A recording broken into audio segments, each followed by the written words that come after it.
Welcome back, everyone. Today we're going to continue talking about Making the Band 2 Season 3, the final season. If you haven't seen the previous two videos, I highly recommend checking this out. But for this season, we're going to answer one simple question. Can the band stick together or fall apart? Stay tuned to find out. Before we continue, if you like what you see, go ahead and hit the like button. Also, don't forget to hit the subscribe button as well. And now, let's continue with the video.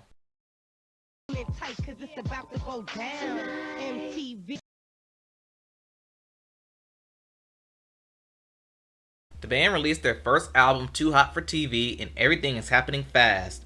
Diddy tells the band that the mission is to go gold and eventually platinum, and that means going on the road, living out of a suitcase, and promoting the album. He also warns Sarah that she'll be missing her children while on the road, and he warns the fellas not to get caught up with the women. The band goes on the road and do these concerts, and we're also introduced to the road manager, Jason. But over time, life on the road gets to the band. Sarah decides to leave to be with their mother, who's having surgery. Tour continues without her, and they land in the somewhat great city of Durham. After getting done with the concert, the fellas decide to bring women back to the hotel for a party. One problem, Babs herself wasn't invited and was unintendedly left at the venue. Obviously, Babs is upset, and she feels like the band isn't protective or even care about her. Babs mentioned that the girls that they brought to the hotel were toe up. Them chicks that they left me for was toe up. Was it none of them no Beyonce, Jennifer, Ashanti? They was dirty groupies. A meeting occurs about the situation. Chopper wants to talk to Babs, but that doesn't go well at all. And this episode is a sign that things might not work out for the band. The episode begins with the band preparing for a radio concert in Atlanta, but Babs, Ness, and Sarah are the only ones there. Chopper and Fred are in Florida on vacation, and Dylan, we'll discuss him later. The next day comes, the band are about to go on, and Chopper and Fred pull up in the last minute. After the show, the band ponders where Dylan is. Dylan goes back to Brooklyn as he's at risk on violating his probation. Yeah, sure. Babs observes that Dylan thinks he's Bob Marley, which means he's going to do Bob Marley things. And because Bob Marley believed that money wasn't important to him, for every show Dylan missed, the band gets a cut of the money and go on a shopping spree. And they even make a deduction song. Something happens when you show up late. You get deducted and your check don't come off straight. The band arrives in New York to shoot for the video tonight. And guess who shows up? Dylan shows up like nothing happened. And this does not sit well with Diddy nor his bandmates, and after the shoot, a meeting is called. Diddy settles with that Dylan, he'll control his own fate. Everyone's patience is running thin. The band is always waiting on Sarah to come downstairs so they can move on to the next city, and Sarah's fed up with the band's smoking habits all the time as it's affecting her voice. They go to a club in the 704, and one patron threw a drink in Sarah's direction. After this, the band had to dip immediately. You know what I'm saying? There's thugs everywhere you go. We don't know if somebody gonna run up on us, try to shoot up the limo. We don't know nothing. Back in New York, the band have a meeting about the complaints about the situation. Sarah, of course, complains about the smoking, and no one takes her seriously as Diddy wants her to toughen up. He also is proud that the band will be moving into Park Avenue with him. Obviously, that does not go well at all. Diddy complains that their shows are lackluster and immediately asks. He wants a tape of improvement from their next show in Alabama. Sarah finds out her daughter is sick and she wants to go home, and this leads to an altercation amongst her bandmates. Meanwhile, Chopper finds out that Dylan can't make the show as he has a meeting with his lawyer. Chopper sends a lie and the cycle of Dylan continues. Fortunately for Sarah, she's able to do the show and go home afterwards. After they arrive in Alabama, the band find out that Dylan's meeting with his lawyer got rescheduled, and Jason informs Diddy about this, and he chooses to confront Dylan face to face. Yeah, I got it out for you. You still just disgust me the most, because I think you should be appreciating it the most. Diddy calls the lawyer and he confirms the story. Meanwhile, the band prepare for the Alabama concert, and I always wonder what this kid is doing there. But all in all, the show goes well, and Diddy gives them props. Diddy becomes fed up with the band's messy habits, and he decides to send them back on the road and go on tour again. First stop was in Detroit, Sarah's hometown, and there Chopper caused a riot when fans spot him. His disturbance rubs majority of the band the wrong way. Diddy explains that fame is a drug, and Chopper become addicted to the fame. Things only got worse when they do promo in New Orleans, Choppa's hometown. He believes that he's the prince of the city, and Babs believes Choppa thinks he's Diddy. After their stay in the NOLA, Jason rounds up the members to go to Columbus, Ohio. Choppa refused to go as he needs to see his family. Babs is initially worried that they can't do a show without him, but it all goes well. But back in New Orleans, Choppa got a reality check and realized that he never wants to go back to the way he's living. But in the end, Choppa vows to become a different man. With success riding high from their first album, the band gets a head start on recording their second album. Ness vowed the album to be more street, and this doesn't sit well for the diva known as Sarah Stokes.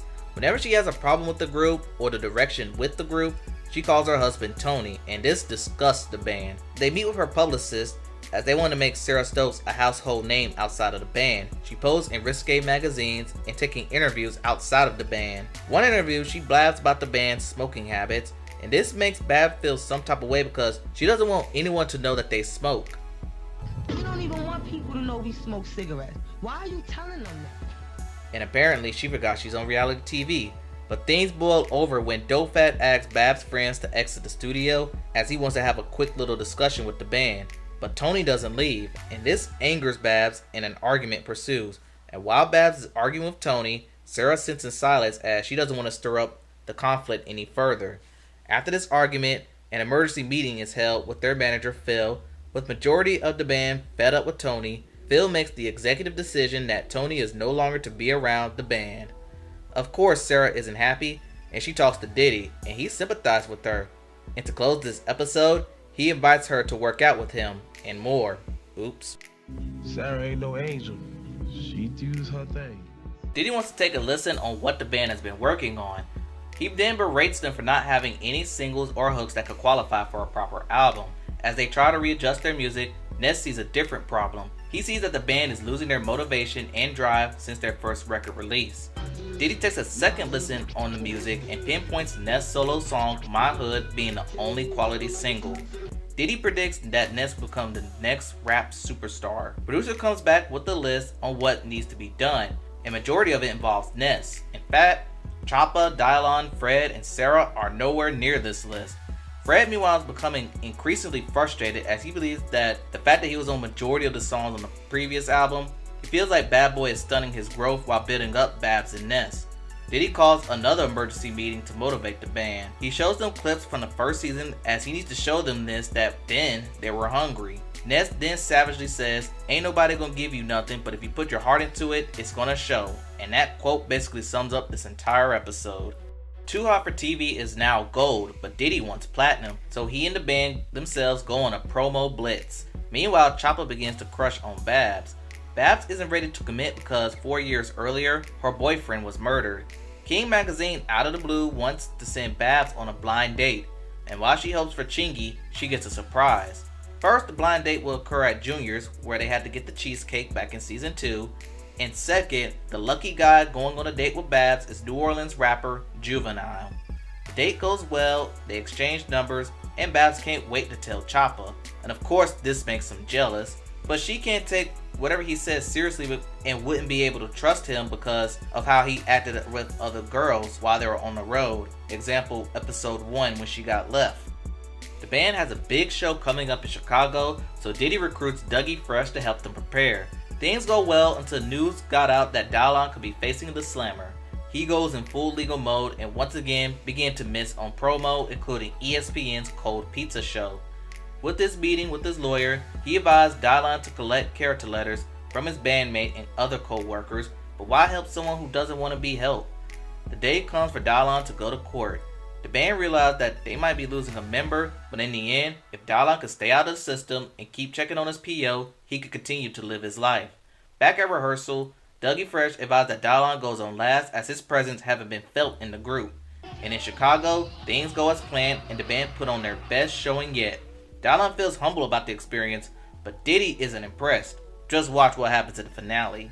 Final episode. Diddy must make a decision on the future of the band. In the studio, the band are near completion on their second album, and the vibe is going well. Diddy believes that all the songs on the album, only 4 could make the cut, and this puts Diddy in a bind. Meanwhile, Dylon tried to put some of his vocals on songs that have already been completed. Dofat and Chart aren't impressed with Dylon's art, and Diddy orders a meeting with the band in which Dylon speaks on behalf of the band. He says that the members rather be solo, but sacrificing themselves on being in this group. Feeling is, I think everybody one day definitely wants to go solo, wants to do their own thing. As of right now, we can't do it. I'm saying right now we can't do it, so we're down to sacrifice and do what it takes. And obviously Diddy isn't impressed. Back at Park Avenue, a friend has a meeting with the group, basically predicting the future if Diddy drops the group. If they think a record deal is in their future, it's not, because who's going to go against Diddy's word? And this upsets Dylon, and he leaves. The people who are in control of my music right now don't even respect my vision. I don't respect anything what I'm saying. So I feel like, damn, this was my dream come true. Next day, Mary J. Blige has a meeting, giving them wise words, and everyone is starstruck. With the final days in Park Avenue looming, Bab ponders throwing a party. She's reluctant at first, but since it's the last day, she's decided to go for it. She invites Bad Boy's staff and her friends from Brooklyn. Diddy himself was not invited, as he shouldn't, but he isn't that bitter, and he even brings drinks, but failed to locate Dylon. Diddy asks all the members on Dylon's whereabouts, but to no success, and this is the final straw. Dylon finally shows up, and through Diddy's orders, he has 30 minutes to pack his things and leave Park Avenue. But those 30 minutes can't come fast enough for Diddy, and he rushes Dylon out. Get the out of my house now. You think it's funny, right? Get your ass out of my house now. You, get the out of my house now. Get the out of my house now. The band has 2 more meetings with their manager, Phil and Diddy, about their future, which sounds well through the mouth, but you know, the whole action speaks louder than words thing. We'll see about the action. The band now leaves for Park Avenue and go home for about a week to refresh. 1 week later, the band is scheduled to have a meeting with Diddy, which none of them shows up. The staff try to come up with ways to get them here. Sarah and Babs are on their way. No one knows where Ness is. Chopper was in Baltimore, but all of a sudden he's back in New Orleans, and Fred is still in Miami. The staff calls Fred, who doesn't regret his vacation, and asks for his release. With that band, with the man. Tell them to cut me, dog. The band arrives in New York for the meeting with Bad Boy. They all feel uneasy about yesterday and doesn't know what to expect. At the meeting, he tells the band that the opportunity was there for them to take it, but they failed to do it. He also berates Chopper for his immaturity, Sarah for trying to make herself the brand away from the group when she hasn't become established yet, Babs for being a disappointment, and Ness for being consistent and not messing up. But anyway, Diddy then makes his decision, and it's not shocking. This is the last episode. This is the truth of the matter. The decision is that the band is dismantled. But he then makes one more announcement, that he's keeping Babs and Ness, branding them as the hip-hop new Bonnie and Clyde.